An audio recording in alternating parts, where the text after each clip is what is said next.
Persia, la tierra que hoy conocemos como Irán, posee un legado tan vasto y rico como sus desiertos y montañas. Mucho antes del ascenso de Roma, ya era una potencia formidable que moldeaba ideas, rutas comerciales e imperios. Situada en el cruce de continentes, Persia se convirtió en un puente entre Oriente y Occidente, entre el poder y la cultura. A través de guerras y renacimientos, nunca desapareció, simplemente se transformó. En este documental descubriremos los orígenes de una de las civilizaciones más duraderas del mundo. Nuestra historia no comienza con grandes imperios, sino con el silencioso amanecer de la civilización. Miles de años antes de las pirámides de Egipto, en las escarpadas montañas de los Zagros, las primeras comunidades persas echaron raíces. Hacia el año 7200 a.C., asentamientos como Choga Golán y Choga Bonut fueron testigos del cultivo de cebada silvestre, lentejas y legumbres, las semillas de una rica tradición agrícola. Pero el descubrimiento de una vasija para vino de 7000 años de antigüedad, hoy conservada en la Universidad de Pensilvania, sugiere una cultura mucho más sofisticada que una simple sociedad de subsistencia agrícola. Esta civilización en expansión no vivía aislada. Existen claras evidencias de profundos vínculos con Mesopotamia. La gran ciudad sumeria de Uruk extendió su influencia hacia el este, lo que condujo a la fundación de Susa, quizá ya hacia el año 4395 a.C. Susa se convertiría en la capital de Elam, la primera entidad política reconocible en lo que hoy conocemos como Persia. Durante unos asombrosos 5500 años, hasta su destrucción final a manos de los mongoles, Susa prosperó como un importante centro económico y comercial. Sin embargo, Elam no era un estado-nación en el sentido moderno. Podemos imaginarlo como una confederación de tribus montañesas, una combinación dinámica de distintos pueblos. Los mesopotámicos los llamaban elamitas, pero probablemente ellos mismos se identificaban con un nombre similar a Jaltami, es decir, la gente de las tierras altas.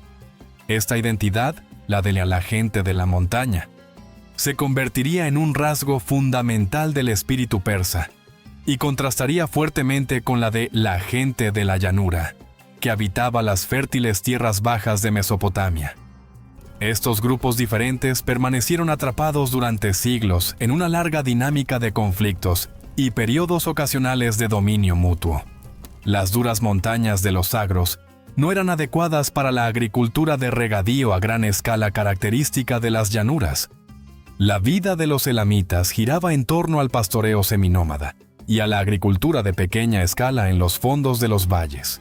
Esto favoreció el desarrollo de una cultura de resistencia y adaptación, formando un pueblo quizá menos numeroso, pero más duro, más independiente y menos dependiente de los complejos sistemas agrícolas de sus rivales de las tierras bajas. Esa fortaleza innata sentó las bases para el surgimiento de los duraderos imperios de Persia. Sin embargo, desentrañar los misterios de Elam resulta una tarea compleja. Su singular sistema de escritura, que se remonta aproximadamente al año 3200 a.C., sigue estando en gran medida sin descifrar.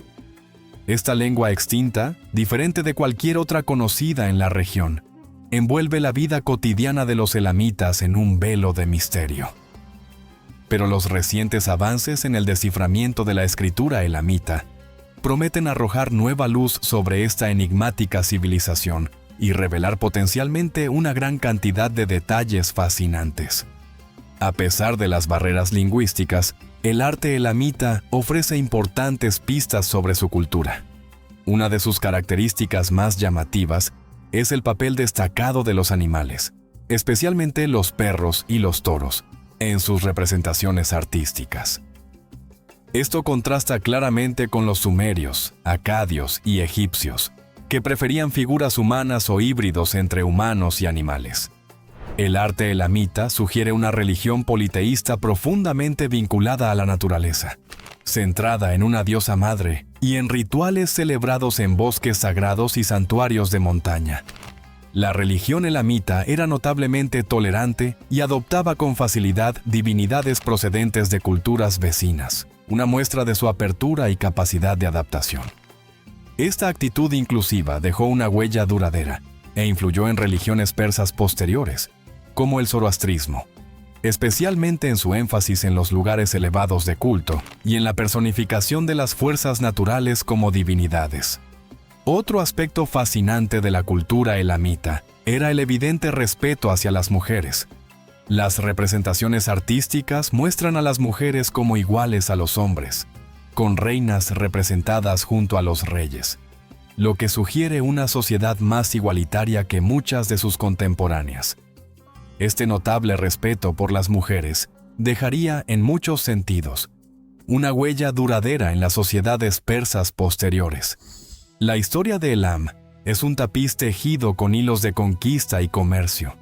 Superado en número por sus vecinos de las tierras bajas, más poderosos gracias a sus avanzados sistemas de irrigación, Elam se encontró con frecuencia bajo asedio. De hecho, Elam tiene la desafortunada distinción de haber estado en el bando perdedor de la primera guerra registrada de la historia, sufriendo una invasión y saqueos por parte de los sumerios alrededor del año 2700 a.C. Más tarde, bajo el legendario Sargón de Akkad, Susa, la capital de Elam, caería bajo el control de los sumerios. Pero la historia de Elam no fue una sucesión ininterrumpida de sometimiento. Hacia el año 1100 a.C., la situación había cambiado por completo. El rey Shutruk-Nakhunte emprendió una serie de conquistas espectaculares, apoderándose de numerosas ciudades alrededor de Babilonia y convirtiendo temporalmente a Elam en la potencia dominante de la región. Sin embargo, las luchas internas entre los herederos de Shutruk terminaron provocando su caída. El rey babilonio Nabucodonosor primero aprovechó esta oportunidad y conquistó Elam en 1120 a.C., demostrando la naturaleza cíclica del poder en esta región tan inestable. A pesar de sus cambiantes éxitos en las disputas por el poder regional, Elam mantuvo una sólida red comercial de alcance internacional. Las excavaciones realizadas en Susa han sacado a la luz objetos procedentes de la civilización del Valle del Indo, en el actual Pakistán, así como artefactos provenientes del este de Irán y Afganistán. Estas evidencias indican un dinámico intercambio de mercancías tanto por rutas terrestres como marítimas.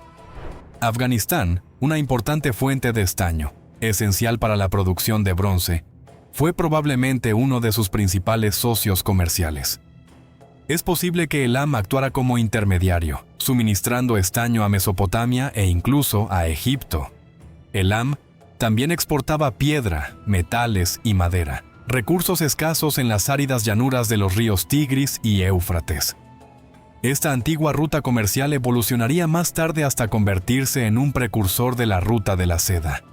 Se transformó en una arteria fundamental que conectaba Europa y Asia, con Persia ocupando una posición central. Sin embargo, la influencia de Elam comenzó a declinar con la llegada de los pueblos indoiranios, grupos nómadas originarios de las estepas euroasiáticas que llevaban un modo de vida similar al de pueblos posteriores como los protoslavos, los turcos y los mongoles. La llegada de los pueblos indoiranios no fue una conquista repentina, sino un proceso gradual de integración. Este proceso se desarrolló especialmente en el sur de Persia durante más de un milenio y comenzó alrededor del año 2000 a.C. La cultura elamita, sin embargo, demostró una resistencia extraordinaria y sobrevivió mucho tiempo después de que los indoiranios se convirtieran en el grupo dominante. Por ejemplo, la lengua elamita continuó utilizándose ampliamente en la administración, lo que sugiere que incluso bajo dominio iranio, los sistemas legales y administrativos seguían estando en gran medida en manos de los propios elamitas.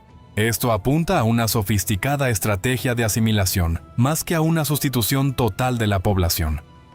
Entre los distintos pueblos indoiranios, los medos surgieron como una fuerza unificadora, bajo el gobierno de Deioces, que reinó aproximadamente entre 727 y 675 a.C. Según Heródoto, cuyas detalladas narraciones deben tomarse con cierta cautela, pues también fue quien transmitió la célebre historia de los 300 espartanos. Los medos comenzaron a consolidar su poder y a crear el primer imperio iranio verdaderamente unificado. El gobierno de Deioces, aunque probablemente exagerado en algunos relatos históricos, representó sin duda un paso decisivo hacia la unificación política. Esta unificación fue en gran medida una respuesta al dominio opresivo del imperio asirio. El nieto de Deioces, Ciaxares, forjó alianzas fundamentales con los babilonios que culminaron en la espectacular destrucción de Nínive, la capital asiria, en el año 612 a.C. Esta victoria decisiva marcó el final de la supremacía asiria y el ascenso de los medos como una de las principales potencias de la región. Hacia el año 700 a.C., diversos pueblos iranios, entre ellos los medos, los persas y los partos, se habían convertido en la población dominante. Los medos, aunque desempeñaron un papel esencial en la creación del primer imperio iranio y en la caída de los asirios, acabarían siendo superados por otro pueblo, preparando así el escenario para el siguiente capítulo de la historia de Persia. Los medos pudieron sentar las bases, pero fue Ciro el Grande quien forjó el primer auténtico imperio persa, el imperio aqueménida, sobre las ruinas del reino medo. Comenzando como vasallo de los medos, la rebelión de Ciro en 553 a.C. desencadenó una cadena de acontecimientos que transformaría el mundo antiguo. Para el año 539 a.C., Babilonia, una ciudad sinónimo de poder y riqueza, había caído ante sus ejércitos. También extendió sus campañas hacia la India. Conquistó las regiones occidentales del subcontinente hacia el año 533 a.C. Los detalles de los primeros años de vida de Ciro permanecen envueltos en el misterio. ¿Cómo logró un vasallo relativamente desconocido no solo derrocar a los medos, sino también unir bajo su estandarte a las diversas tribus iranias? Los relatos existentes, incluso los de Heródoto, suelen estar entrelazados con mitos y leyendas, lo que dificulta separar los hechos de la ficción. Una de las historias más intrigantes habla de una alianza estratégica con un general medo llamado Hárpago, quien originalmente había sido enviado para someter a Ciro, pero terminó uniéndose a él contra el imperio medo. La naturaleza exacta de este acuerdo sigue siendo desconocida, aunque está claro que Hárpago acabó convirtiéndose en uno de los generales de mayor confianza de Ciro. Entonces, ¿qué fue lo que elevó a Ciro hasta alcanzar la categoría de El Grande? Varios factores contribuyeron a su extraordinario éxito. En primer lugar, unificó las dispersas tribus iranias en un imperio sorprendentemente estable y bien organizado. Su administración central, supervisada por gobernadores conocidos como sátrapas, era famosa por su eficiencia.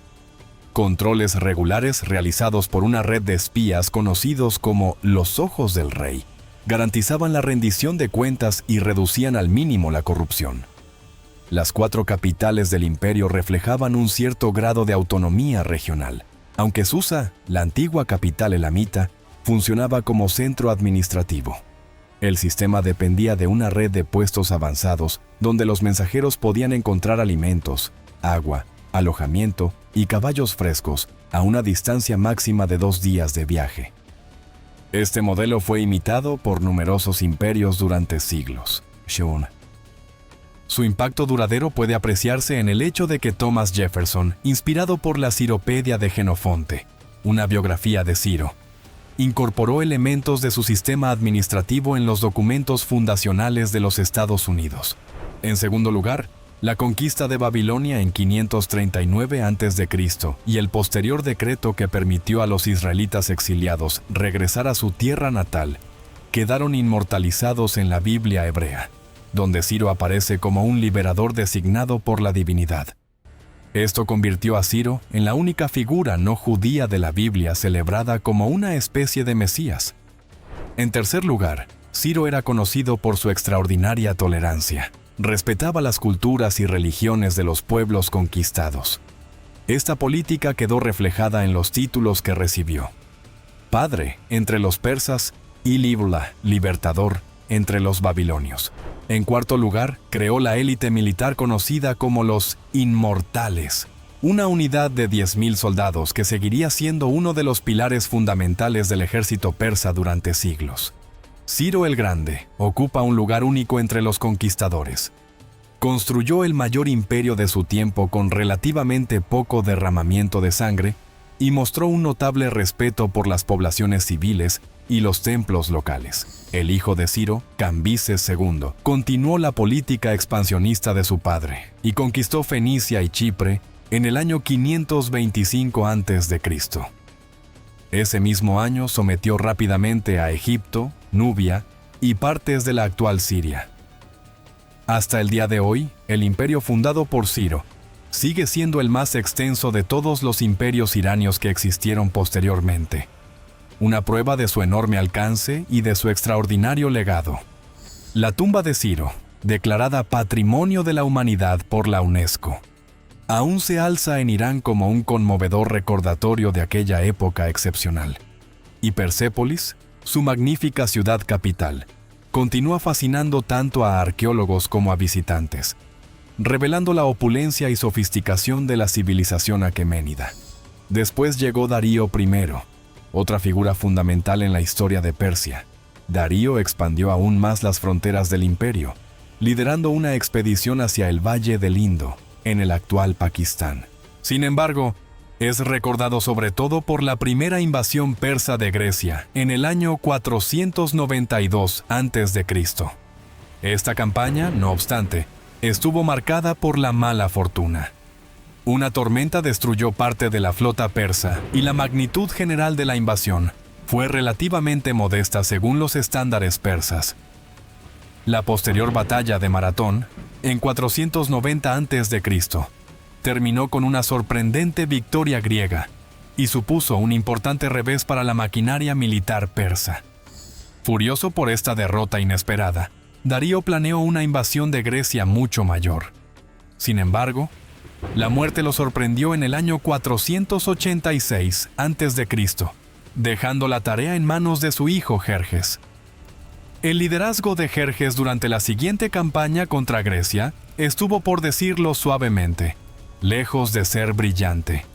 Para entonces, las repetidas incursiones persas habían logrado finalmente unir a las frecuentemente divididas ciudades-estado griegas frente a un enemigo común. A pesar de incendiar la ciudad de Atenas en el año 480 a.C., Jerjes sufrió una devastadora derrota naval en la batalla de Salamina ese mismo año, lo que lo obligó a retirarse apresuradamente hacia Asia. Al mismo tiempo, tuvo que enfrentarse a una rebelión en Babilonia, complicando aún más su situación. Las fuerzas persas que permanecieron en Grecia fueron derrotadas de manera decisiva en la batalla de Platea, en el año 479 a.C. El propio Jerjes encontró una muerte violenta en el año 465 a.C., asesinado por miembros de su propia guardia real. Las guerras médicas, aunque concluyeron con una clara victoria griega, no pusieron fin al conflicto. Durante siglos, ambos imperios continuaron compitiendo por la influencia sobre Anatolia y las islas griegas, sin que ninguno lograra una supremacía duradera.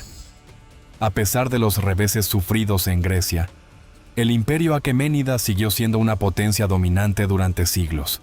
Uno de los aspectos más notables de su éxito fue su compromiso con la mejora de las condiciones de vida de su población, especialmente en el desafiante entorno semiárido de Persia, que recibe apenas 124 milímetros de lluvia al año.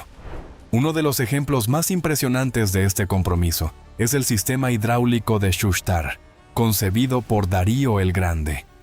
Esta ingeniosa red de canales desviaba agua de un río hacia la ciudad de Shushtar. El sistema impulsaba molinos de agua, creaba una espectacular cascada artificial e irrigaba cerca de 100.000 acres de tierras agrícolas y huertos. Otra maravilla, aunque anterior a los persas, fue ampliada considerablemente bajo su dominio. Se trataba de los qanats, canales subterráneos que captaban agua de los acuíferos y proporcionaban una fuente de abastecimiento independiente de las lluvias. Su ingenioso diseño minimizaba la evaporación y garantizaba resistencia frente a los daños causados por guerras o inundaciones. La construcción de canats representaba un extraordinario desafío de ingeniería, ya que requería una inclinación precisa para asegurar un flujo constante de agua sin provocar derrumbes. Sus características distintivas en el paisaje, con pozos verticales situados a intervalos regulares para facilitar la construcción y el mantenimiento, siguen siendo un testimonio del ingenio de los ingenieros persas. El yakchal, una estructura de arcilla con forma de cúpula, utilizada para almacenar hielo durante el invierno y mantener frescos los alimentos durante todo el año, es otro ejemplo de su sentido práctico y su ingenio. Además, algunos estudiosos atribuyen a los persas la invención del tar, un instrumento de cuerda considerado uno de los antepasados de la guitarra moderna. Persia también legó al mundo el backgammon, uno de los juegos de mesa más antiguos conocidos, y reivindica además ser la cuna del ajedrez, aunque esta cuestión sigue siendo objeto de debate con la India. La sociedad persa, un inmenso mosaico de regiones y culturas diferentes, incorporó una gran diversidad de costumbres y tradiciones. Aunque la esclavitud existía, especialmente en regiones como Babilonia y Egipto, donde era anterior al dominio persa, parece haber sido menos extendida que en sociedades contemporáneas como Grecia o la posterior Roma. Las mujeres persas disfrutaban de un nivel de libertad extraordinario para su época, pudiendo poseer propiedades, negocios y dinero, además de gozar de una considerable libertad de movimiento. Las mujeres aristocráticas incluso participaban en actividades como la equitación y el tiro con arco, prácticas generalmente reservadas a los hombres en otras sociedades antiguas. La única limitación importante de su papel social parece haber sido su exclusión del liderazgo político. Por último, una de las contribuciones más significativas del Imperio persa fue el surgimiento del zoroastrismo, una de las primeras religiones monoteístas del mundo, que ejerció una profunda influencia tanto en la región como más allá de ella. Fundado por Zoroastro o Zaratustra, el periodo exacto en que vivió permanece envuelto en la incertidumbre. Aunque la tradición religiosa lo sitúa en el siglo VI a.C., algunos historiadores proponen una fecha mucho más antigua, posiblemente el siglo X a.C., mientras que su figura se fue mitificando con el paso del tiempo. El zoroastrismo presenta una cosmología fascinante que describe el universo como un escenario de conflicto cósmico entre Ahura Mazda, el dios supremo del bien, y Angra Mainyu, el dios supremo del mal. Esta dualidad se encuentra estrechamente ligada a creencias fundamentales como el libre albedrío, la vida después de la muerte y una compleja teología que incluye ángeles y demonios, así como el cielo y el infierno. Los especialistas en historia de las religiones reconocen su enorme influencia sobre las religiones abrahámicas, el budismo e incluso la filosofía griega. Un ejemplo llamativo es la representación de los 3 reyes magos en la historia del nacimiento de Jesús narrada en la Biblia. El término magos hace referencia a sacerdotes zoroastrianos, lo que pone de manifiesto la influencia de esta religión incluso en los orígenes mismos del cristianismo. Un aspecto singular del zoroastrismo es su representación de Ahura Mazda como un ser omnisciente, pero no omnipotente. Este matiz teológico, junto con su énfasis en la protección y veneración de la naturaleza, probablemente heredado de antiguas creencias animistas y politeístas, lo distingue de muchas otras religiones. El fuego desempeñaba un papel central en los rituales zoroastrianos y era utilizado con frecuencia en oraciones y ceremonias, a menudo acompañado por agua corriente. El concepto de Asha, entendido como verdad y rectitud, es considerado por muchos como un principio rector en el gobierno y la legislación de Ciro el Grande, aunque éste nunca impuso el zoroastrismo a los pueblos que conquistó. El zoroastrismo sigue practicándose en la actualidad, aunque como una religión minoritaria, tanto en Irán como en la India. El imperio aqueménida, aunque autocrático en su estructura, demostró un grado extraordinario de tolerancia y un firme compromiso con un gobierno justo. Aunque las rebeliones eran castigadas con dureza, el imperio generalmente respetaba las costumbres, culturas y religiones de los pueblos conquistados. Su administración, aunque centralizada, buscaba la eficiencia y la equidad, incorporando mecanismos destinados a prevenir la corrupción. Este énfasis en mejorar la vida de la población común, junto con los avances en los sistemas de irrigación, los derechos de las mujeres y el surgimiento del zoroastrismo, pone de manifiesto el progreso intelectual y social impulsado por esta notable civilización. Sin embargo, incluso este poderoso imperio acabaría cayendo, sucumbiendo al genio militar de otro gran conquistador, Alejandro Magno de Macedonia. Alejandro III de Macedonia, más conocido como Alejandro Magno, estuvo profundamente influenciado por Ciro el Grande y devoró la Ciropedia de Jenofonte desde muy joven. Admiraba especialmente el legendario heroísmo de Ciro en el campo de batalla, una cualidad que intentaría imitar a lo largo de toda su extraordinaria carrera. Nacido en el año 356 a.C., Alejandro recibió una educación excepcional bajo la tutela de Aristóteles, una de las figuras más influyentes de la filosofía occidental. Su talento precoz se hizo evidente desde muy temprano, y con apenas 16 años, ya dirigía ejércitos y gobernaba en ausencia de su padre. A los 20 años, ascendió al trono de Macedonia. Su padre, Filipo II, había unificado bajo dominio macedonio un vasto territorio que incluía las ciudades-estado griegas, Iliria, correspondiente a los actuales Balcanes, y Tracia, situada en la actual Bulgaria y parte del norte de Grecia. Sin embargo, el reinado de Filipo terminó de forma repentina en el año 336 a.C., repitiendo en cierto modo el destino de Jerjes, primeros siglos antes, al ser asesinado por un miembro de su propia guardia personal. Los primeros años del gobierno de Alejandro demostraron un pragmatismo despiadado. Actuó rápidamente contra posibles rivales y ordenó la ejecución de un primo y de 2 príncipes macedonios.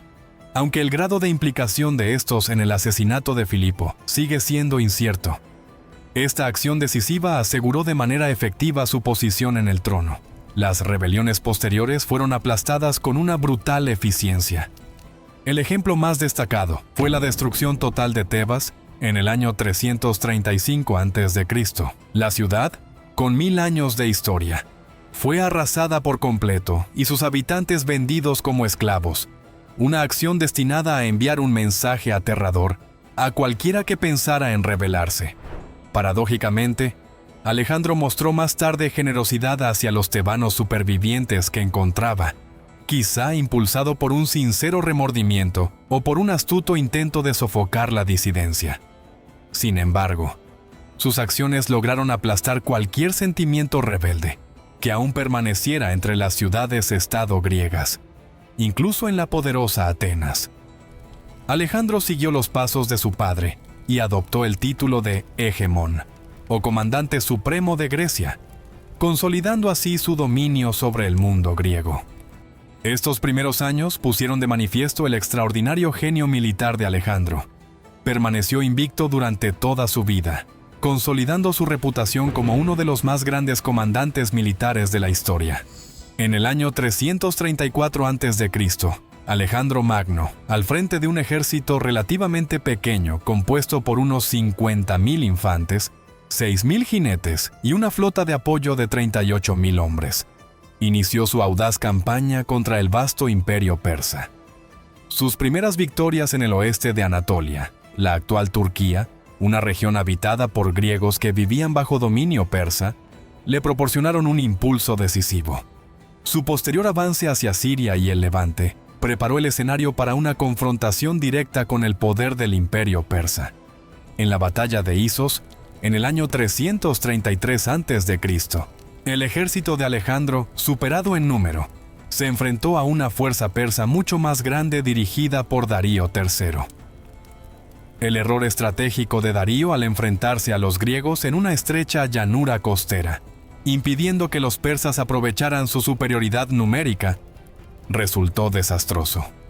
La brillantez táctica de Alejandro y la supuesta retirada cobarde de Darío III en un momento crítico provocaron el colapso del ejército persa. Fue un acontecimiento sin precedentes, ya que era la primera vez que un emperador persa dirigía personalmente un ejército hacia una derrota tan devastadora.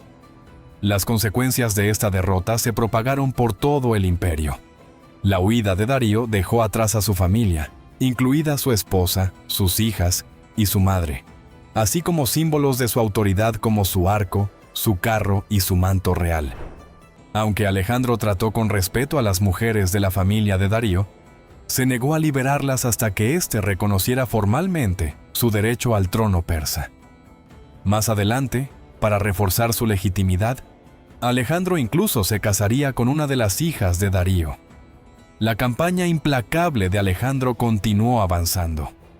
La ciudad fenicia de Tiro, en el actual Líbano, ofreció una feroz resistencia, lo que condujo a su brutal destrucción en el año 332 a.C., con gran parte de la población masculina ejecutada y las mujeres y los niños vendidos como esclavos. Gaza sufrió un destino similar después de causar a Alejandro una grave herida en el hombro durante su defensa. Tras estas aplastantes victorias, Egipto cayó con relativa rapidez bajo control macedonio. Numerosas ciudades llamadas Alejandría fueron fundadas tras las conquistas de Alejandro. Entre ellas destacó Alejandría de Egipto, fundada en 331 a.C., que se convertiría en un célebre centro de comercio y conocimiento, famoso por su faro y por la legendaria Biblioteca de Alejandría. 2 años después de Isos, en la batalla de Gaugamela del año 331 a.C., Darío volvió a enfrentarse a Alejandro, al mando de un ejército más numeroso y combatiendo en un terreno mucho más favorable. A pesar de contar con soldados experimentados y comandantes capaces, la temprana huida de Darío volvió a decidir el destino de la batalla y, en realidad, del propio imperio persa. Tras esta devastadora derrota, el imperio persa jamás lograría recuperarse por completo. Como Darío III ya no pudo reunir un tercer ejército después de las catastróficas derrotas de Isos y Gaugamela, los territorios persas restantes se desmoronaron con relativa rapidez. Los desastrosos resultados de las batallas anteriores redujeron drásticamente el entusiasmo por alistarse, haciendo cada vez más difícil reclutar nuevos soldados. El uso estratégico por parte de Alejandro tanto de recompensas como de castigos, mostrando generosidad hacia las ciudades que se rendían y una brutal severidad contra las que resistían, aceleró aún más el colapso. Aunque el genio militar de Alejandro y su magistral combinación de diplomacia y dureza desempeñaron sin duda un papel fundamental, las acciones de Darío III fueron igualmente decisivas. La capacidad militar de Alejandro no debe subestimarse. Su habilidad para mantener el control sobre sus diversos y a veces poco leales estados vasallos desde los 16 años es una prueba extraordinaria de su liderazgo. Pero las repetidas retiradas de Darío tuvieron consecuencias desastrosas, no una, sino 2 veces. Su huida provocó por sí sola el colapso de ejércitos persas muy superiores en número, destruyendo la moral y quebrando la lealtad de las diversas tropas bajo su mando. Esto contrasta claramente con la actitud del propio Alejandro, que rechazaba sistemáticamente los consejos más prudentes de sus generales, liderando desde la primera línea e inspirando a sus hombres con su valentía. Tanto el ejército griego como el persa estaban compuestos por soldados procedentes de numerosos estados vasallos, muchos de los cuales no sentían una lealtad absoluta hacia sus respectivos gobernantes. Mientras los soldados griegos combatían por Alejandro impulsados por la admiración personal hacia su intrépido líder, los soldados persas interpretaron las continuas huidas de Darío como una traición a su confianza, y la pérdida de fe en su gobernante llevó a muchos a desertar o a luchar sin verdadera convicción. La afirmación de que el imperio persa era inherentemente débil y estaba destinado a ser conquistado resulta discutible. El hecho de que consiguiera reunir ejércitos 2 veces más numerosos que los de Alejandro en 2 ocasiones distintas demuestra una considerable fortaleza y capacidad de resistencia. No hubo grandes rebeliones internas ni deserciones masivas de gobernantes locales hacia el bando de Alejandro. El imperio aqueménida seguía siendo una entidad bien administrada y funcionalmente sólida. Por ello, la caída del imperio persa quizá pueda explicarse mejor como el resultado de una combinación altamente improbable de circunstancias. Por un lado, el extraordinario talento militar de Alejandro Magno y por otro, la incompetencia sin precedentes de Darío III. El enfrentamiento entre dos líderes tan diferentes, un genio militar único en generaciones frente a un emperador extraordinariamente ineficaz, provocó el rápido e inesperado derrumbe de uno de los mayores imperios de la historia. La conquista del imperio persa por parte de Alejandro dio origen al imperio más grande que el mundo había conocido hasta entonces, abarcando los territorios de Grecia, Macedonia y Persia. La culminación de su campaña estuvo marcada por el devastador saqueo de Persépolis en el año 330 a.C.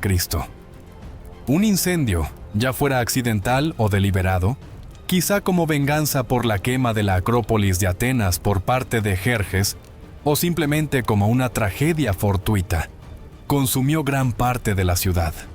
Aunque según las fuentes Alejandro sintió remordimiento por lo ocurrido, no pudo evitar la destrucción de aquella magnífica capital. La relación entre griegos y persas fue compleja, marcada por siglos de intensa rivalidad y guerras, pero también por un respeto mutuo y una cierta admiración hacia la civilización del otro, algo que los griegos rara vez concedían a muchos otros pueblos. Plutarco relata que Alejandro se detuvo ante una estatua de Jerjes y reflexionó sobre si debía dejarla en ruinas o restaurarla, poniendo de manifiesto la naturaleza ambigua de esta relación histórica. La ambición incansable de Alejandro lo llevó a perseguir a los aspirantes al trono persa por toda Asia Central, en los territorios que hoy corresponden a Turkmenistán, Afganistán y Tayikistán. Su insaciable deseo de conquista terminó conduciéndolo hasta la India en el año 326 a.C. Al principio obtuvo varias victorias, pero esta campaña acabó siendo un paso demasiado lejos. Sus soldados, agotados y deseosos de regresar a casa para disfrutar de las riquezas obtenidas durante las conquistas, se rebelaron abiertamente y se negaron a seguir avanzando, aunque continuaban siendo leales al propio Alejandro. Para el año 324 a.C., Alejandro había regresado a Susa, la antigua ciudad elamita, y centró sus esfuerzos en consolidar su autoridad e integrar a los diversos pueblos bajo su dominio. Sus intentos de legitimarse como emperador persa, adoptando costumbres y tradiciones persas, provocaron tensiones con sus tropas griegas. Uno de los incidentes más conocidos fue una pelea ocurrida durante un banquete bajo los efectos del alcohol, que terminó con la muerte de un amigo cercano, alimentada por acusaciones de que Alejandro estaba adoptando un estilo de vida oriental. Intentó integrar a oficiales griegos y persas dentro de una estructura de mando unificada. También promovió matrimonios masivos entre sus oficiales y mujeres nobles de Susa. Sin embargo, estos esfuerzos obtuvieron resultados limitados. Tras regresar a Babilonia, inició una serie de reformas administrativas, entre ellas la ejecución de sátrapas considerados corruptos o desleales. No obstante, su reinado terminó de forma repentina en el año 323 a.C., cuando apenas tenía 32 años.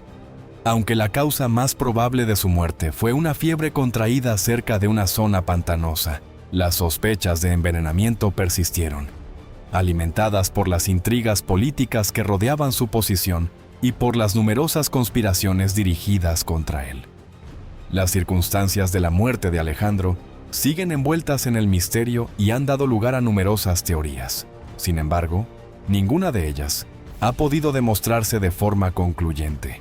Muchos encuentran una cierta ironía poética en el hecho de que un hombre que conquistó un imperio y sobrevivió a innumerables batallas no sucumbiera a una conspiración ni a la violencia, sino a una enfermedad común. Su cuerpo fue enterrado inicialmente en Alejandría. Sin embargo, El destino final de sus restos, después del siglo II después de Cristo, continúa siendo desconocido. El mundo antiguo quedó transformado para siempre por el legado de las conquistas de Alejandro. Su imperio, al carecer de un sucesor designado, y alimentado además por su célebre declaración en el lecho de muerte, al más fuerte, se fragmentó en 4 grandes estados sucesores.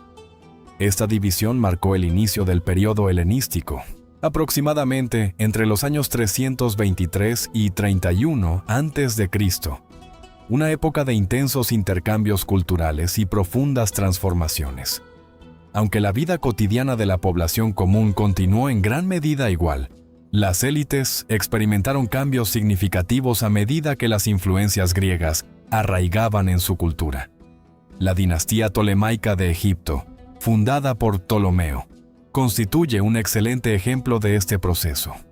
Gobernó hasta la conquista romana, apoyando su poder en los colonos griegos mientras adoptaba numerosas tradiciones egipcias. Cleopatra, su última gobernante y amante de Julio César, marcó el final de la dinastía en el año 30 a.C. La influencia helenística también penetró profundamente en Oriente, donde surgió el reino greco-bactriano en Asia Central, un eco duradero del legado de Alejandro que prosperó lejos de su patria griega. En Persia surgió el imperio Seleucida, llamado así por Seleuco, como uno de los principales estados sucesores. Enfrentados a una prolongada rivalidad con el Egipto tolemaico, los seleucidas no lograron mantener el control más allá del río Indo, y terminaron estableciendo una frontera con el imperio Maurya de la India. Su expansión hacia Grecia fue frenada por fuerzas griegas y romanas, debilitando el imperio y allanando el camino para su posterior conquista por parte de los partos. A pesar de su desaparición final, la contribución más importante del imperio seleucida fue la helenización de la región. La llegada constante de inmigrantes griegos y la amplia adopción de la lengua griega transformaron profundamente el panorama intelectual y cultural. El griego se convirtió en la lengua del conocimiento, del comercio y de la administración. La traducción de la Biblia hebrea al griego, conocida como la Septuaginta, durante este periodo demuestra el enorme impacto de la cultura helenística sobre el mundo religioso e intelectual. En el Próximo Oriente, especialmente en Irán, la influencia griega fue disminuyendo gradualmente tras la muerte de Alejandro, y fue reemplazada por un resurgimiento de las tradiciones iranias y zoroastrianas. El reino greco-bactriano de Asia Central constituyó una notable excepción, manteniendo una singular cultura helenística fusionada con el budismo, fenómeno conocido como greco-budismo. Esta región actuó como un importante canal para la transmisión del budismo hacia China. Los partos, un pueblo nómada iranio asentado en el territorio de la actual Turkmenistán, reprodujeron el patrón seguido anteriormente por medos y persas. Inicialmente gobernados por los seleucidas a través de sátrapas griegos, se rebelaron y establecieron su propio imperio bajo Mitrídates I el Grande. Durante su reinado, aproximadamente entre los años 171 y 138 a.C., emprendió campañas expansionistas tanto hacia el este, contra los greco-bactrianos, como hacia el oeste, en territorios grecorromanos. Este comportamiento repetía un motivo familiar de la historia persa: una autoridad central asentada en el actual Irán que expandía sus fronteras hacia Asia Central e India por el este, y hacia el Levante y Anatolia por el oeste. Los líderes fuertes impulsaban el crecimiento imperial, mientras que los gobernantes débiles provocaban la contracción del Estado. Este patrón cíclico, el ascenso y caída de los imperios, interrumpido periódicamente por invasiones nómadas, continuó repitiéndose, con medos, persas y ahora partos siguiendo trayectorias muy similares. Cada uno de estos pueblos nómadas conservó en gran medida las estructuras administrativas y las costumbres sociales que ya existían, afectando principalmente a las élites gobernantes. El imperio parto no fue una excepción. Fue precisamente durante este periodo cuando se produjo una auténtica síntesis entre las culturas griega e iraní, Un buen ejemplo de ello es el culto a Mitra. Más tarde, Mitra serviría como una importante fuente de inspiración para el culto de Mitra, practicado por los legionarios romanos. Este culto llegó a competir con el cristianismo como posible sucesor de las antiguas divinidades paganas de Roma. Estaba inspirado en Mitra, pero también incorporaba numerosas influencias adicionales, incluidas creencias relacionadas con la astrología y la adivinación. Además, funcionaba como una especie de sociedad secreta dentro del ejército romano, con múltiples niveles de iniciación y una jerarquía reservada a sus miembros, una especie de masonería militar. El Imperio Parto, a diferencia de sus predecesores, desarrolló un sistema político que se apartaba del modelo autocrático característico de los anteriores imperios persas. Aunque era una sociedad aristocrática, donde el poder permanecía principalmente en manos de la nobleza, mostró un notable grado de estabilidad. La nobleza parta tenía la autoridad de destituir mediante votación a un rey que considerara incapaz, un mecanismo que evitaba que el imperio cayera en devastadoras guerras civiles. Por otro lado, el rey podía degradar o incluso arrestar a nobles poderosos, siempre que tales acciones fueran percibidas como justas y legítimas. Este equilibrio de poder contribuyó a la extraordinaria estabilidad política de Partia y le otorgó una importante ventaja frente a sus rivales griegos y romanos, a menudo divididos por conflictos internos destructivos. Partia se convirtió en un rival de gran importancia para Roma y frustró repetidamente los intentos romanos de expandirse hacia el este. Los arqueros montados partos, herederos directos de las tradiciones militares de las estepas, constituían el núcleo principal de su ejército. Su táctica más famosa era el llamado disparo parto, una devastadora descarga de flechas lanzada mientras se retiraban, sorprendiendo a la caballería enemiga que los perseguía. Esta táctica desempeñó un papel decisivo en una de sus victorias más célebres, la derrota y muerte de Craso, destacado miembro del triunvirato romano. En el año 53 a.C., cuenta la leyenda que Craso, famoso por su avaricia, fue ejecutado vertiéndole oro fundido por la garganta, como castigo simbólico por su codicia. El imperio sasánida representó el último capítulo del poder imperial persa antes de la llegada del Islam. Para comprender su surgimiento, debemos explorar los orígenes y las creencias de quienes lo construyeron. Los sasánidas procedían de una antigua familia noble persa que afirmaba descender de la misma región que vio nacer a Ciro el Grande. Fundado en el año 224 después de Cristo, su imperio restableció la cultura iraní y el zoroastrismo como religión oficial del Estado, aunque algunos elementos de la cultura helenística continuaron existiendo. Su influencia fue considerablemente menor en Irán que en las regiones occidentales del imperio, como Líbano e Israel. La tolerancia religiosa fue, sin embargo, una característica distintiva de este imperio, diferenciándolo del cada vez más cristiano imperio romano.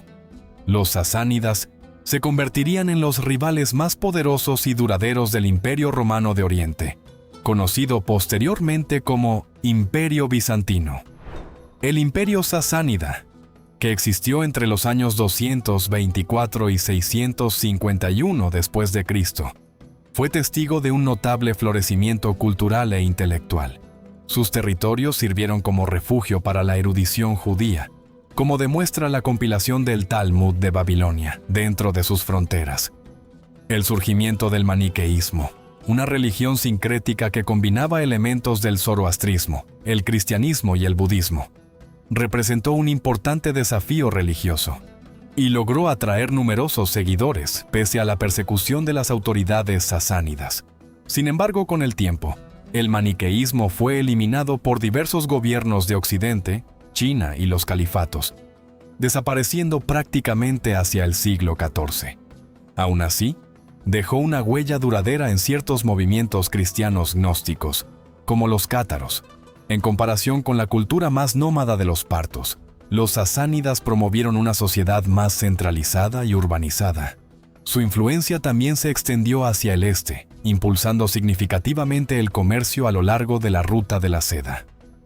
Esta antigua ruta comercial cuyo nombre proviene de la invención china de la seda durante el cuarto milenio antes de Cristo, alcanzó una nueva etapa de prosperidad bajo el dominio sasánida.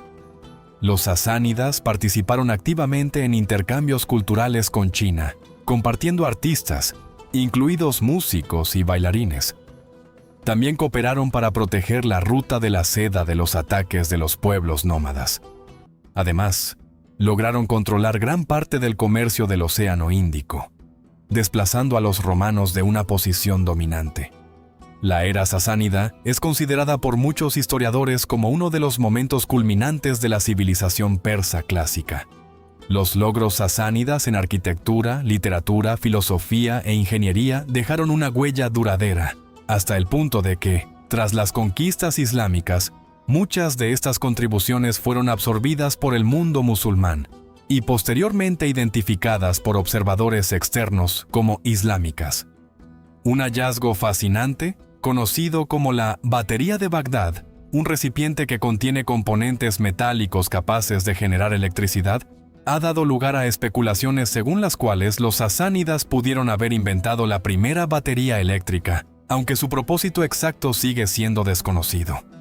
Cuando Mahoma comenzó su predicación y logró la unificación de las tribus árabes, los sasánidas y los bizantinos se encontraban inmersos en una larga y agotadora guerra. La peste de Justiniano, también conocida como la peste de Sheroe, durante el siglo VI, asestó un golpe devastador al imperio. La situación se agravó aún más por las incursiones de tribus turcas. Las capacidades militares del imperio quedaron seriamente reducidas debido al desgaste provocado por décadas de guerra. La crisis alcanzó su punto culminante con el asesinato del rey Cosroes II en el año 628 después de Cristo. El vacío de poder resultante desencadenó una brutal guerra civil, en la que numerosos aspirantes lucharon por el trono. Como consecuencia, el imperio sasánida quedó profundamente debilitado y vulnerable ante el ascenso de los crecientes califatos islámicos. La guerra civil se prolongó durante 4 o 5 años, desde el 628 hasta el 632 después de Cristo. Apenas había terminado el conflicto interno cuando los ejércitos árabes musulmanes lanzaron su primera invasión de Mesopotamia. Aunque este primer ataque fue rechazado, una segunda invasión en el año 636 provocó la pérdida de todos los territorios sasánidas situados al oeste del actual Irán. Una tercera oleada de ataques, iniciada en el año 642, condujo al colapso total del imperio en menos de una década.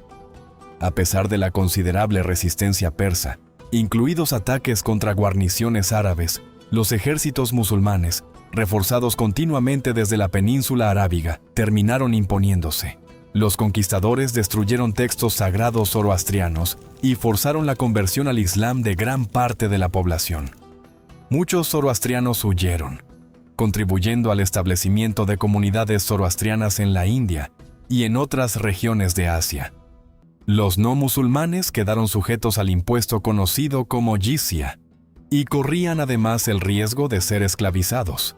Sin embargo, el dominio del Islam en Irán no fue inmediato y transcurrieron varios siglos antes de que se convirtiera en la religión predominante. Las conquistas islámicas de Persia ocurrieron paralelamente a campañas similares contra el Imperio bizantino y dieron origen al Califato Rashidún. Este vasto imperio controló gran parte de Oriente Próximo, incluyendo Irán, Egipto, Siria, Mesopotamia y partes de Asia Central.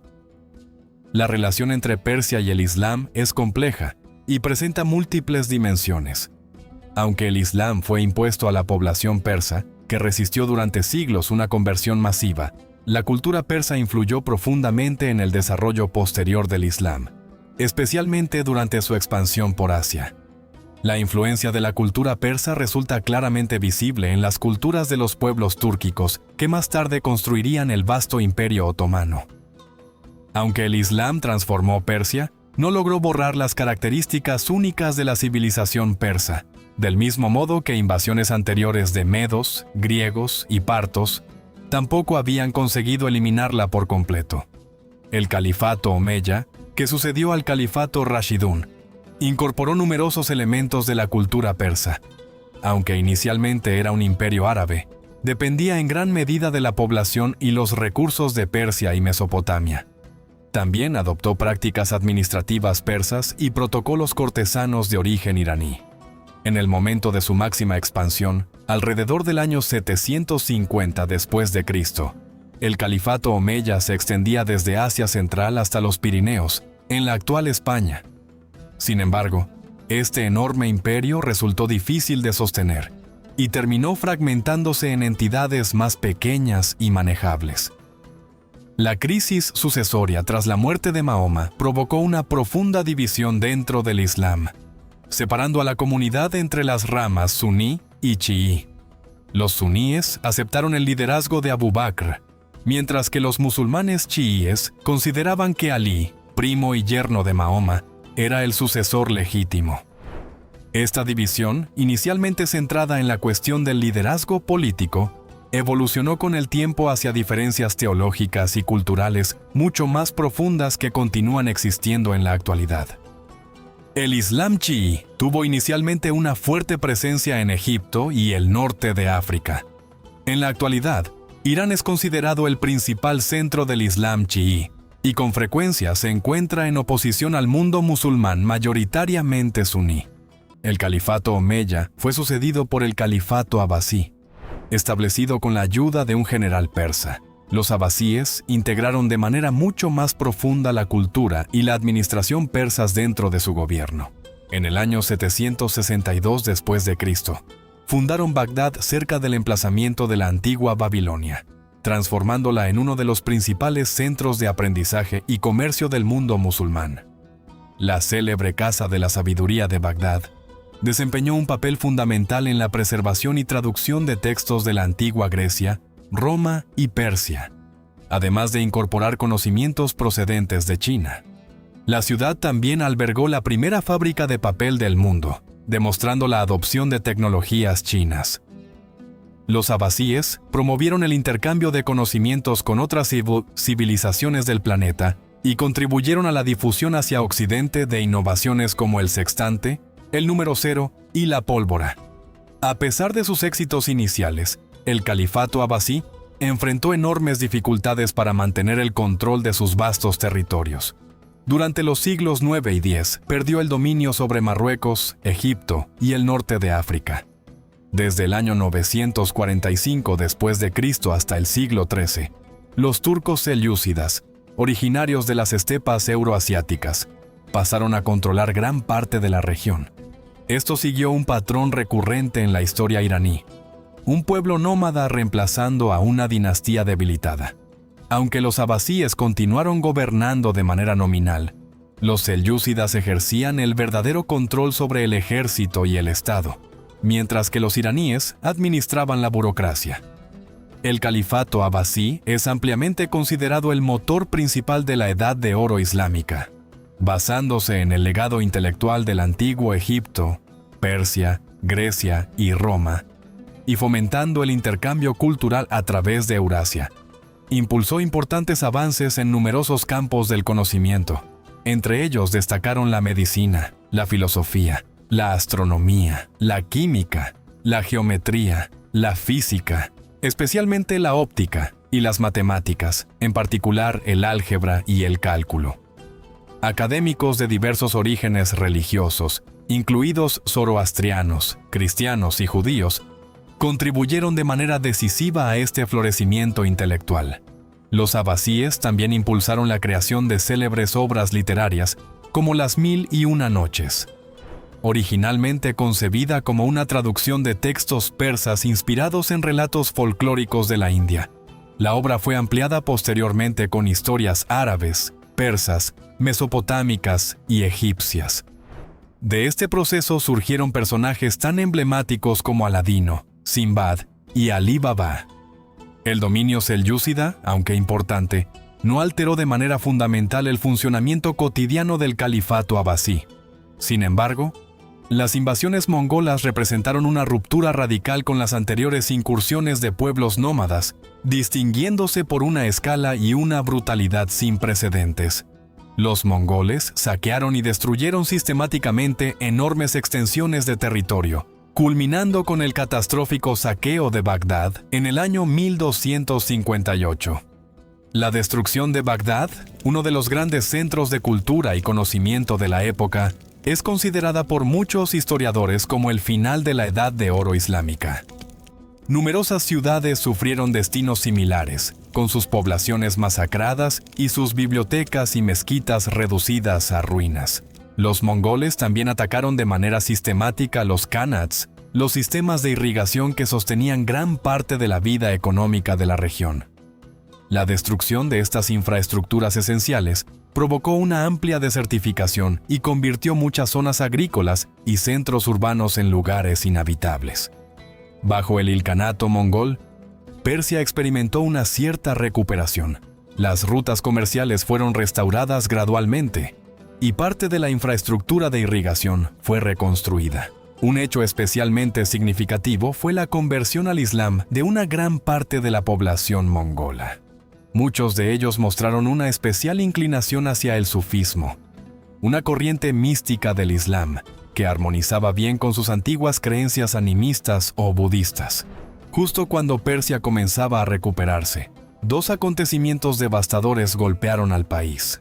El primero fue la peste negra, que llegó a Irán en 1349 y acabó aproximadamente con el 30% de la población. El segundo fue la invasión de Timur, conocido en Occidente como Tamerlán, en el año 1381. Timur, el último gran conquistador nómada, es considerado uno de los gobernantes más brutales de la historia. Su táctica característica consistía en exigir una rendición incondicional. Quienes se negaban eran ejecutados o esclavizados en masa, sin importar su edad o su sexo. Se estima que sus campañas causaron la muerte de hasta 17 millones de personas, una cifra equivalente aproximadamente al 5% de la población mundial de aquella época. Muchos de sus contemporáneos lo consideraban un presagio del apocalipsis. Paradójicamente, pese a sus políticas genocidas, Timur fue también un importante mecenas de las artes, especialmente de la arquitectura y la poesía. Construido sobre la violencia y el asesinato, el imperio timúrida colapsaría menos de un siglo después de las conquistas de Timur. Tras el periodo timúrida, Persia experimentó una sucesión de gobernantes nómadas, entre ellos los turcomanos de la oveja negra, conocidos como Kara Koyunlu, y los turcomanos de la oveja blanca, llamados Ak Koyunlu. Las invasiones mongolas dejaron fracturas duraderas en Persia, alcanzando incluso sus regiones centrales por primera vez en miles de años. Esta desunión política abrió el camino a poderosos movimientos religiosos que buscaban restaurar el orden y reunificar la región. Durante este periodo, el Islam chií ganó una influencia cada vez mayor y terminó convirtiéndose en la fe dominante de Irán. Shah Ismail, un líder de ascendencia turcomana, kurda, griega y georgiana, surgió como una figura unificadora. Su diversa herencia reflejaba el carácter multicultural de Persia, convirtiéndolo en un líder ideal para una tierra moldeada por siglos de asimilación y conquistas. La dinastía safávida de Ismail integró diversas órdenes sufíes dentro del Islam chií, consolidando una forma distintiva de chiísmo iraní, que difería significativamente del Islam suní, predominante en el mundo árabe. Entre 1501 y 1511, Shah Ismail reconstruyó un imperio persa con fronteras familiares. Este nuevo estado abarcaba Irán, el Cáucaso, partes de Turkmenistán y Afganistán, además de ejercer cierta influencia sobre Mesopotamia. El principal rival del imperio safávida era el poderoso imperio otomano situado al oeste. Mientras Persia había sido devastada por Timur y otros pueblos nómadas, los otomanos habían construido un vasto imperio en Anatolia. Su expansión culminó con la conquista de Constantinopla, un objetivo perseguido durante siglos por los gobernantes musulmanes. Los otomanos controlaban los Balcanes, Grecia, el Levante y Egipto. En el apogeo de su poder, también extendieron su dominio hacia el norte de África y Ucrania, llegando incluso a sitiar Viena en 2 ocasiones. Los imperios safávida, otomano y mogol suelen ser clasificados conjuntamente como los imperios de la pólvora. Su ascenso y expansión estuvieron estrechamente vinculados a la temprana adopción y dominio de la tecnología de la pólvora. Gracias a ello, construyeron estados estables, ricos, innovadores y expansionistas que transformaron profundamente el panorama político de Eurasia. El imperio safávida, aunque conservaba elementos de gobierno hereditario, también incorporaba principios meritocráticos. Si bien los cargos podían heredarse, quienes los ocupaban debían demostrar competencia para conservar su autoridad. Los safávidas mantuvieron relaciones relativamente amistosas con el imperio mogol al este. Ambos estados estaban separados geográficamente por las formidables montañas de Afganistán y Pakistán. Por el contrario, los safávidas mantuvieron conflictos constantes con el Imperio Otomano por el control de Mesopotamia, el Cáucaso y Anatolia Oriental. Esta rivalidad con los otomanos condujo a alianzas estratégicas con diversas potencias europeas.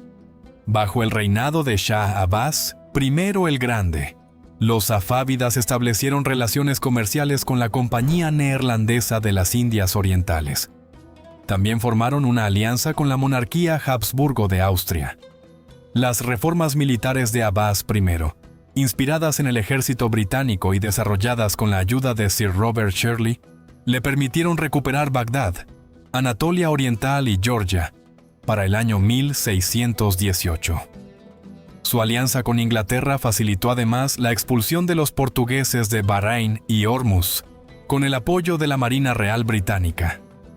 Europa también importaba valiosos productos persas, entre ellos alfombras, seda y otros tejidos de gran calidad.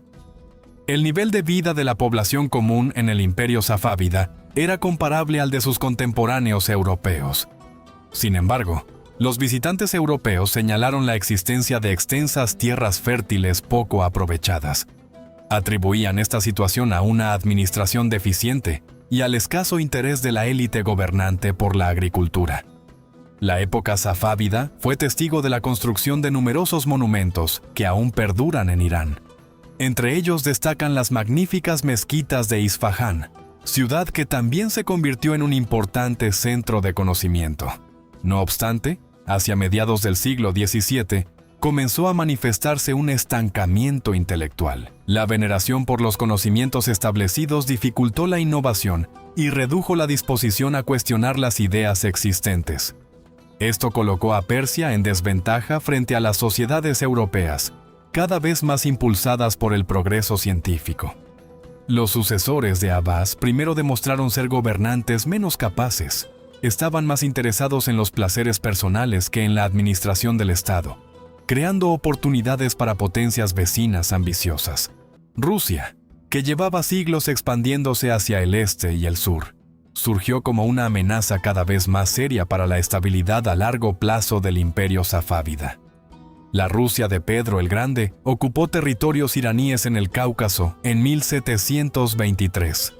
Al mismo tiempo, Afganistán y partes de Pakistán también se rebelaron contra la autoridad persa. Los otomanos aprovecharon igualmente la situación para apropiarse de nuevas regiones iraníes. El Tratado de Constantinopla de 1724 dividió temporalmente varias tierras iraníes entre Rusia y el Imperio Otomano. Sin embargo, una rebelión seguida de una guerra entre Irán y el Imperio Otomano permitió la recuperación de la mayor parte de estos territorios perdidos para el año 1735. Nader Shah, líder de esta rebelión, emprendió posteriormente una devastadora campaña militar en la India. Allí saqueó Delhi y utilizó el botín obtenido para financiar la reconquista de los territorios perdidos frente a los otomanos. Aunque al principio fue un líder militar extraordinariamente exitoso, el reinado de Nader Shah terminó marcado por la paranoia y la crueldad. Su asesinato en 1747 sumió a Persia en un periodo de caos y guerra civil. Aga Muhammad Khan, vencedor final de los conflictos posteriores, fundó la dinastía Qajar en 1796. Su reinado se centró principalmente en restaurar el control iraní sobre el Cáucaso, Sin embargo, Irán, al igual que muchas otras naciones, tuvo dificultades para resistir el creciente poder y expansionismo de los imperios coloniales europeos industrializados. A pesar de haber combatido contra Napoleón en una gran guerra, Rusia derrotó decisivamente a Irán en dos guerras ruso-persas, libradas entre 1804 y 1813, y nuevamente entre 1826 y 1828.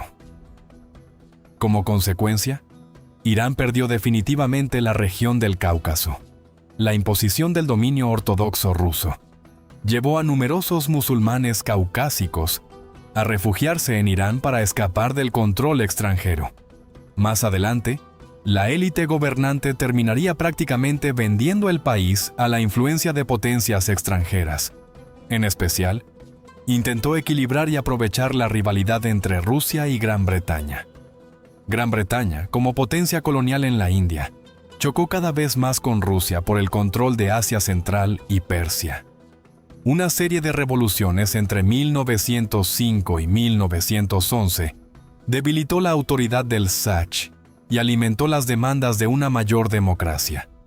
Este periodo marcó la transición de una Persia aristocrática hacia un Estado moderno. Sin embargo, también dejó al país especialmente vulnerable a la manipulación extranjera. La Convención Anglo-Rusa de 1907 dividió formalmente Irán en esferas de influencia. Este acuerdo ignoró por completo los deseos del pueblo iraní y evidenció la pérdida de autonomía del país. Las potencias extranjeras apoyaban activamente a facciones rivales que competían por el control del Estado. El descubrimiento de petróleo en 1908 agravó la corrupción sin generar un desarrollo económico significativo. Para 1921, Gran Bretaña y la Unión Soviética competían por el control de Irán y de sus estratégicas reservas petroleras. Para los soviéticos, el acceso al Océano Índico y la posibilidad de amenazar las colonias británicas en Oriente Próximo y la India tenían un enorme valor estratégico. Con el respaldo británico, Reza Khan tomó el poder y fundó la dinastía Pahlaví. Esta dinastía gobernaría Irán hasta la revolución de 1979. El régimen de Reza Shah Pahlaví era autoritario, nacionalista y militarista. También defendía el secularismo y mantenía una firme postura anticomunista. Bajo su gobierno, Irán experimentó una rápida modernización. Sin embargo, el carácter autoritario del régimen fomentó la corrupción y la represión. Las políticas laicas del Shah chocaron con los profundos sentimientos religiosos de una población mayoritariamente musulmana. Sus intentos de occidentalización, incluidos cambios en la vestimenta, la emancipación femenina y diversas reformas socioeconómicas, también encontraron una considerable resistencia. Durante la Segunda Guerra Mundial, el gobierno iraní mostró inicialmente cierta inclinación a alinearse con Alemania. Esto provocó una invasión conjunta anglo-soviética. La operación aseguró una ruta de suministro vital para el programa de préstamo y arriendo, mediante el cual Estados Unidos enviaba equipamiento militar a la Unión Soviética. El periodo de posguerra estuvo marcado por la inestabilidad debido a los conflictos no resueltos con las potencias occidentales. Mohammad Reza Pahlaví, el nuevo SIH, intentó inicialmente orientar a Irán hacia una monarquía constitucional similar a las de Gran Bretaña o España. Sin embargo, su relación con el primer ministro democráticamente elegido, Mohammad Mossadegh, se deterioró tras la nacionalización de la industria petrolera controlada por los británicos. Mossadegh fue apartado brevemente del poder en 1951. No obstante, la presión popular obligó a restaurarlo en su cargo. Finalmente, un golpe de Estado respaldado por Estados Unidos y el Reino Unido logró derrocarlo en 1953. Entre 1953 y 1973, compañías occidentales controlaron los recursos petroleros iraníes. En 1973, durante la crisis del petróleo, el CIH recuperó el control de estos recursos. Los ingresos petroleros fueron utilizados para financiar programas de modernización y expansión militar. La revolución iraní de 1979 condujo al establecimiento de la República Islámica. Los elementos comunistas que inicialmente habían apoyado la revolución fueron rápidamente purgados. Como consecuencia, las relaciones con la Unión Soviética se deterioraron considerablemente. Irán rompió sus vínculos con Occidente, y la crisis de los rehenes se convirtió en uno de los acontecimientos más emblemáticos de este periodo. Saddam Hussein, gobernante de Irak, intentó aprovechar la inestabilidad interna iraní y lanzó una guerra en 1980. Su objetivo era apoderarse de las regiones iraníes ricas en petróleo. Irak recibió un importante apoyo de Estados Unidos, la Unión Soviética, Francia, el Reino Unido, Egipto y numerosos países árabes. Hoy en día, Irán continúa sujeto a sanciones occidentales relacionadas con sus ambiciones nucleares. Aún así, sigue proyectando influencia en regiones históricamente vinculadas al mundo persa, como Irak, Siria, Líbano e incluso Yemen. Al mismo tiempo, ha fortalecido sus relaciones con China y Rusia, incorporándose a importantes organizaciones internacionales como BRICS y la Organización de Cooperación de Shanghái. El legado del Imperio Persa sigue vivo, e Irán continúa siendo una de las civilizaciones más resilientes e influyentes de la historia. Durante miles de años, el pueblo persa ha dejado una huella duradera en la cultura, la ciencia y la innovación a nivel mundial.